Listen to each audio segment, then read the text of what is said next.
یا بنی اسرائیل، اے بنی اسرائیل، اذکرو یاد کرو، نعمتی میری نعمت کو، اللتی وہ جو، انعمت انعام کی میں نے، علیکم تم پر، وأوفوا اور پورا کرو، بعہدی میرے عہد کو، اوفی میں پورا کروں گا، بعہدکم تمہارے عہد کو، وإیایا اور صرف مجھ ہی سے، فرحبون پس ڈرو مجھ سے۔ یا بنی اسرائیل، یا حرف ندا ہے، بنی بنی اصل میں ابن کی جمع ہے، ابن بیٹے کو کہتے ہیں، ابن کی جمع ابنا بھی ہوتی ہے اور بنون بھی ہوتی ہے، تو یہاں بنین تھا اصل میں، تو چونکہ مضاف ہے اس لیے نون اڑ گیا، بنی رہ گیا۔ یا بنی اسرائیل، اسرائیل عبرانی زبان کا لفظ ہے، عربی میں جیسے عبداللہ ہوتا ہے یہی اس کا معنی ہے۔ اسرا کہتے ہیں بندے کو ہیبرو میں، اور ایل کہتے ہیں اللہ کو، تو اسرائیل اللہ کا بندہ۔ حضرت یعقوب علیہ السلام کا لقب ہے۔ یعقوب علیہ السلام حضرت اسحاق علیہ السلام کے بیٹے ہیں اور ابراہیم علیہ السلام کے پوتے ہیں۔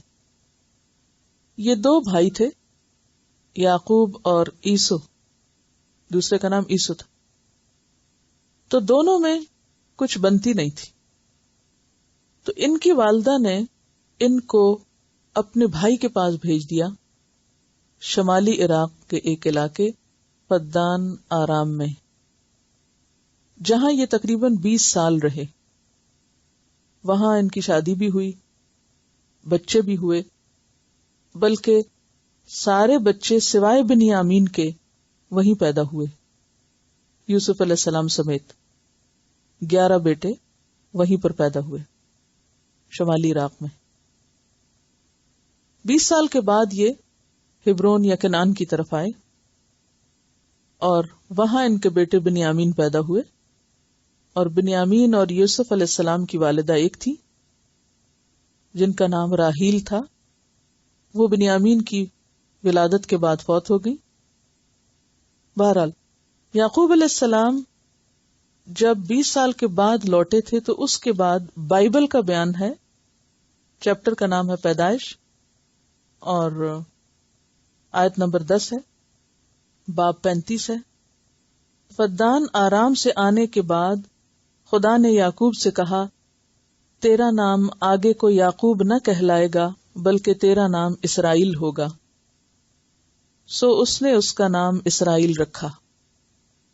یعنی اسرائیل نام ان کا یعقوب علیہ السلام کا کس نے رکھا؟ بائبل کے بیان کے مطابق اللہ تعالیٰ نے رکھا۔ اور اگر یہ بات درست ہے تو اس میں بڑی حکمت تھی، کیونکہ یہ آگے چل کر بنی اسرائیل کے نام سے مشہور ہوئے، اور قرآن میں ان کو یا بنی اسرائیل کہہ کے پکارا گیا۔ اگر ان کا نام اسرائیل نہ ہوتا اور صرف یعقوب ہوتا تو اگر یوں کہا جاتا یا بنی یعقوب، تو اب دیکھیے کہ وہ ردم نہیں بنتا جو بنی اسرائیل کہنے میں ہے۔ تو اللہ کے ہر کام اور ہر فیصلے میں ایک مصلحت ہے۔ لیکن بہرحال ایک مختصر سی ہسٹری ہے نام کی کہ یہ نام کیا ہے۔ تو یا بنی اسرائیل، اے بنی اسرائیل، اذکرو یاد کرو۔ اذکرو کا لفظ جو ہے اس کا روٹ ہے ذے کافرے، ذکر۔ ذکر دو طرح کا ہوتا ہے، ایک ہے بھولنے کے بعد یاد کرنا، کوئی بات آپ کو بھول گئی تو آپ کہتے اوہ مجھے یاد آ گئی، اس کو بھی ذکر کہتے ہیں۔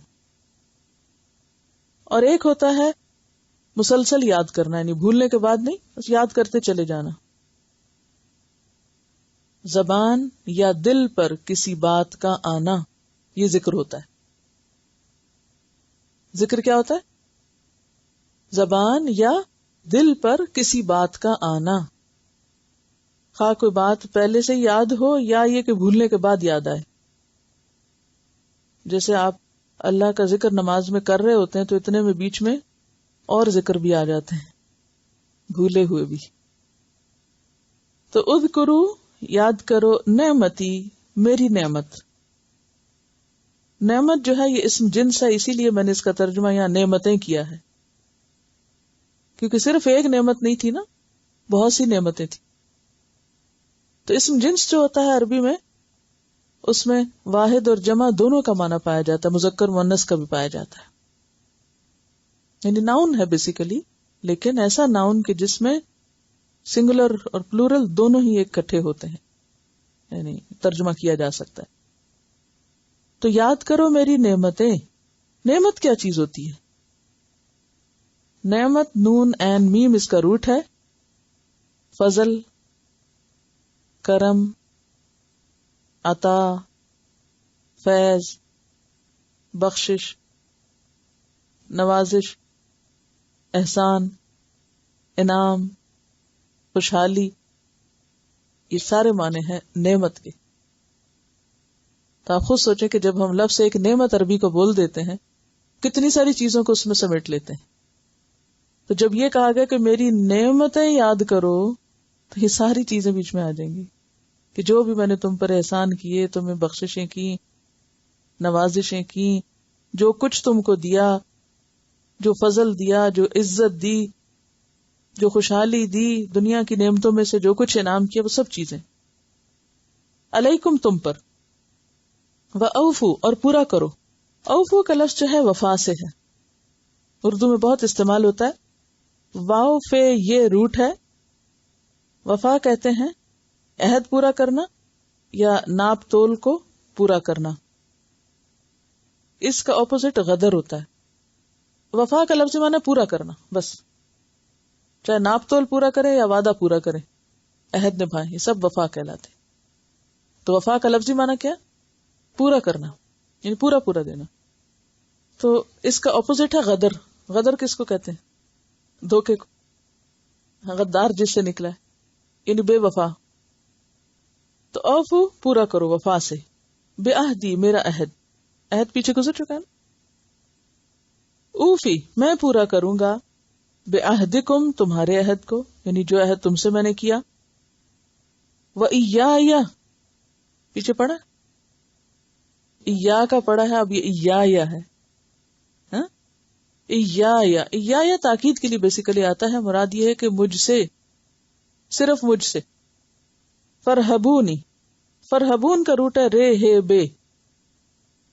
رہب کہتے ہیں ڈر کو، بس ڈرو مجھ سے.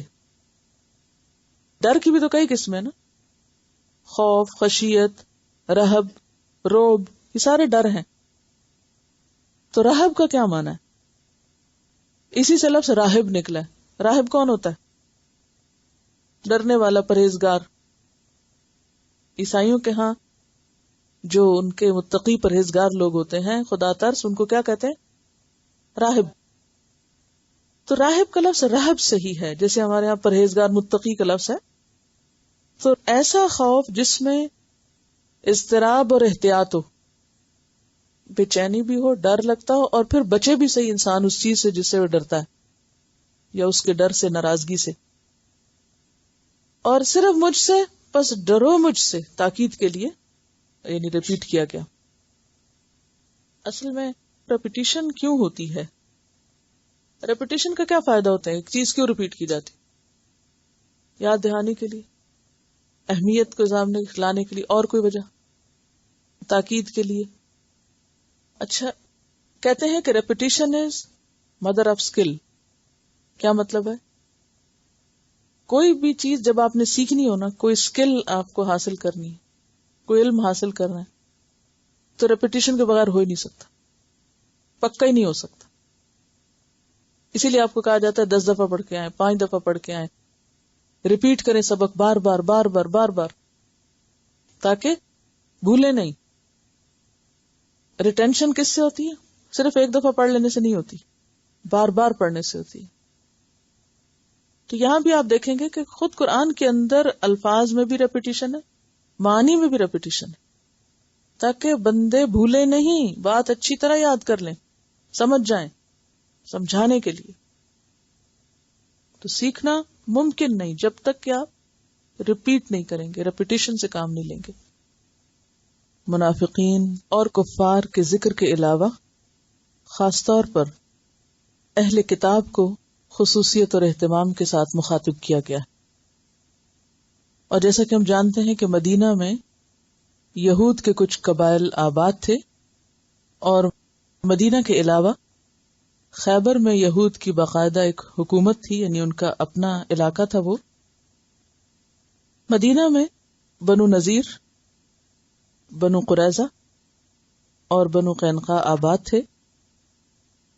نبی صلی اللہ علیہ وسلم نے ہجرت کے بعد جب ایک معاہدہ کیا تھا مدینہ کے رہنے والوں کے ساتھ، تو اس معاہدے میں یہود بھی شامل تھے، یعنی وہ بھی مدینہ کے ریزیڈنٹس تھے، ان کے ساتھ بھی مسلمانوں کا انٹریکشن ہوتا تھا.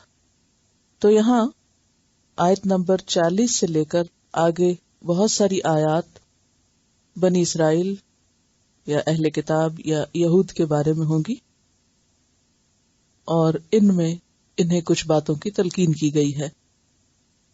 یعنی تقریباً 14ویں رکوع تک یہ سلسلہ چلتا رہے گا. جیسے کہ آپ جانتے ہیں کہ بنی اسرائیل حضرت یعقوب علیہ السلام کی اولاد کے لیے لفظ استعمال ہوا، اور پھر ان کے اندر بہت سے پیغمبر آتے رہے وقتاً فوقتاً. ان میں تقریباً 4000 نبی آ چکے تھے حضرت اسحاق علیہ السلام سے لے کر. حضرت اسحاق علیہ السلام خود بھی، حضرت یعقوب علیہ السلام، پھر حضرت یوسف علیہ السلام، اور اس کے بعد بے شمار اور پیغمبر جو تھے وہ بنی اسرائیل میں آئے. بنیادی طور پر جیسا کہ آپ جانتے ہیں کہ یعقوب علیہ السلام فلسطین میں تھے، والدہ کے کہنے پر کچھ عرصے کے لیے شمالی عراق گئے، پھر واپس فلسطین ہی لوٹ آئے. ان کے بیٹے یوسف علیہ السلام جب مصر میں حکومت کے ایک اعلیٰ عہدے پر فائز ہوئے تو انہوں نے اپنے والد اور بھائیوں کو مصر بلا لیا. یہ مصر میں کافی عرصے تک ایک باعزت شہری کے طور پر رہے، لیکن پھر فرعون کا دور جب آیا تو اس نے ان کو غلام بنا لیا، اور بنی اسرائیل پر بہت سے ظلم و ستم ہوئے. اسی دوران پھر موسیٰ علیہ السلام پیدا ہوئے، حضرت ہارون علیہ السلام پیدا ہوئے، اور پھر ان کو موسیٰ علیہ السلام کی قیادت میں فرعون سے نجات دی گئی، اور یہ دریا پار کر کے واپس پہنچے اسی علاقے کی طرف. اور ان سے کہا گیا کہ جس بستی سے تم نکلے تھے جاؤ اس میں داخل ہو جاؤ. تو انہوں نے کہا کہ وہاں تو بہت مضبوط قوم رہتی ہے، ہم تو وہاں نہیں جا سکتے. لہٰذا انہیں ایک طویل عرصے تک تیہ کے میدان میں یا صحرا میں چھوڑ دیا گیا، جہاں ان کی تربیت ہوئی. موسیٰ علیہ السلام کا انتقال بھی یہیں پر ہوا، اور پھر ان کے شاگرد یوشع بن نون کی قیادت میں انہوں نے عمالقہ سے جنگ کی اور دوبارہ فلسطین میں داخل ہوئے. اور اس کے بعد ان کے اندر بڑے بڑے پیغمبر آئے، جن میں حضرت داؤد علیہ السلام، حضرت سلیمان علیہ السلام. ان کو ان کے ادوار میں خاص طور پر بہت زبردست عزت ملی، دنیاوی اعتبار سے حکومت ملی، غلبہ ملا، یعنی بادشاہت، دولت، عزت، نبوت سب کچھ ان کے ہاں جمع ہوا. تقریباً 100 سالہ ان کے اقتدار کا دور ہے یا عروج کا دور ہے. اس کے بعد پھر ان کے اندر زوال آتا ہے، اور اس کی بنیادی وجوہات شرک اور تفرقہ بازی ہیں، اور پھر دوسری قومیں ان پر مسلط ہوتی ہیں، اور انہیں طرح طرح کی مشکلات کا سامنا کرنا پڑتا ہے، جس کا ذکر آگے ہم کچھ مزید تفصیل کے ساتھ پڑھیں گے. بنی اسرائیل کو خطاب کرنے کا ایک اور خاص مقصد یہ بھی تھا کہ عرب کے لوگ ان کے علم کی وجہ سے ان سے بہت مرعوب تھے. جیسے کہ آپ جانتے کہ اہل کتاب تھے، اور ان کے پاس کتاب کا علم تھا، ان کے اندر بڑے بڑے علماء تھے، اگرچہ عوام ان کی بھی جاہل تھی، لیکن علماء کے وجود کی وجہ سے لوگوں کے اوپر ان کا ایک خاص رعب اور ایک خاص مقام تھا. بعض لوگوں نے تو یہاں تک شرط لگا رکھی تھی کہ اگر یہود اسلام قبول کریں گے تو وہ بھی کر لیں گے، کیونکہ یہ علم والے ہیں، یہ پڑھے لکھے لوگ ہیں، یہ کتابوں کو، پیغمبروں کو جانتے ہیں. اگر محمد صلی اللہ علیہ وسلم واقعی پیغمبر ہیں تو یہ ہمیں بتا دیں گے کہ ہاں سچے پیغمبر ہیں، اور اگر انہوں نے بتا دیے تو ہم بھی مان جائیں گے. تو ان کے فتاوی اور ان کی علمی اور دینی قیادت جو تھی وہ بڑی مسلم تھی، اور بہت اس کا ایک یعنی سکہ چلتا تھا. تو جہاں ایک طرف انہیں دنیاوی اعتبار سے ایک مقام حاصل تھا اور دینی اعتبار سے بھی ایک مقام حاصل تھا، وہاں ان کے اندر بہت سی خرابیاں بھی تھیں، اور خاص طور پر ان کے عوام کے اندر، اور صرف عوام میں نہیں، علماء میں بھی تھی. تو ان کو یہاں نصیحت کی جا رہی ہے کہ دیکھو، جو پیغمبر اللہ نے تمہارے اندر مبعوث کیا ہے تم اس کا ساتھ دو اور اس پر ایمان لاؤ، اسلام کو قبول کر لو، تو تمہیں اللہ تعالی مزید عزت اور نعمتوں سے نوازے گا. لیکن انہوں نے حسد کی بنا پر اللہ کے رسول صلی اللہ علیہ وسلم کو پہچاننے کے باوجود ان کا انکار کر دیا، تکبر اور گھمنڈ کی وجہ سے بھی. اگر ہم ان کو مان لیتے ہیں تو پھر ہماری سرداری جاتی، پھر ہماری بڑائی جاتی.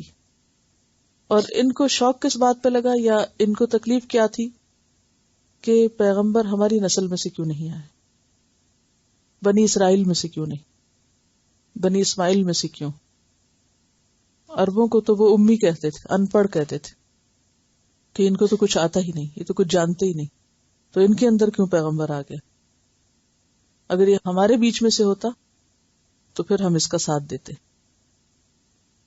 اور یہ آپ کے آنے سے پہلے آپ کے آنے کا انتظار بھی کر رہے تھے، اور اس کی خبر بھی لوگوں کو دیتے تھے، اور آپ کا نام لے لے کر لوگوں پر روب بھی جھاڑتے تھے.